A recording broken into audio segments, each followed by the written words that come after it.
Dans cette vidéo, on va parler d'évolution réciproque.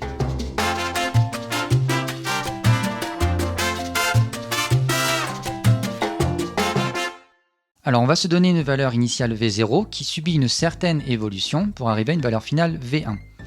Eh bien l'évolution qui permet de repasser de V1 à V0, on appelle ça l'évolution réciproque. Alors par exemple, la moyenne de Jean-Kévin en EPS a diminué de 9% entre les deux premiers trimestres. Donc il faudrait qu'elle augmente à nouveau pour retrouver sa valeur initiale.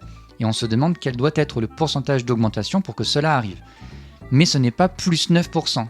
Si j'ai une baisse de 9% et si j'ai une augmentation de 9% par derrière, on ne va pas revenir sur notre valeur initiale. Une propriété nous dit que le coefficient multiplicateur de l'évolution réciproque, c'est en fait l'inverse du coefficient multiplicateur de l'évolution initiale. Donc on retourne à notre exemple. Le coefficient multiplicateur de l'évolution initiale, on va faire 1 moins donc les 9%, 0,09, on trouve 0,91. On va maintenant prendre l'inverse de ce coefficient pour avoir le coefficient multiplicateur de l'évolution réciproque et on trouve environ 1,099 qu'on peut décomposer en 1 plus 0,099. Donc sa moyenne doit augmenter d'environ 9,9% si on veut retrouver la valeur initiale. Un deuxième exemple, le loyer de Jean-Kévin augmente de 15%.